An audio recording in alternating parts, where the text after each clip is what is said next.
Welcome back. The next ratio we will discuss is receivables turnover and DSO.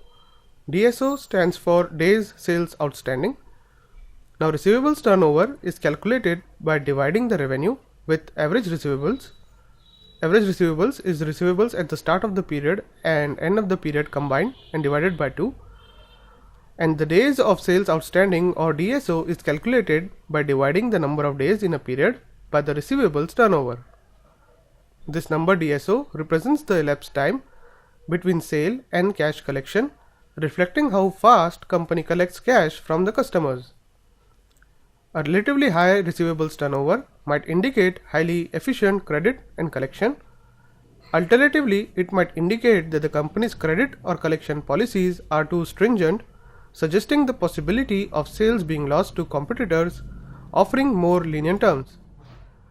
A relatively low receivables turnover raises questions about efficiency of company's credit and collections procedure.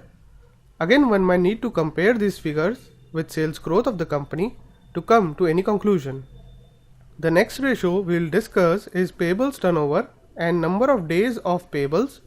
Number of days of payables reflects the average number of days the company takes to pay its suppliers, and the payables turnover ratio measures how many times per year the company theoretically pays off all its creditors.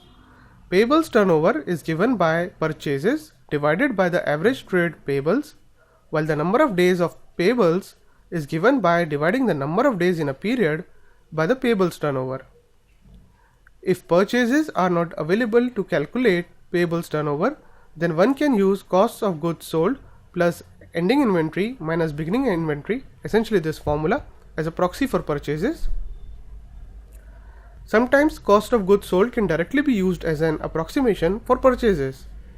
A high payable turnover or a low number of days of payables relative to industry may indicate that the company is not making full use of available credit facilities. Alternatively, it may be getting a discount on early payment. An excessively low payable turnover may indicate trouble making payments on time, or it may indicate exploitation of lenient supplier terms. This is where one would need to look at other ratios to get the exact reason for low turnover. If liquidity ratios indicate that the company has sufficient cash and other short-term assets to pay the obligation, and if still the payment turnover is high, it is likely that the supplier is lenient on credit and collection. Now in the next video, we are going to look at part 3 of the activity ratios.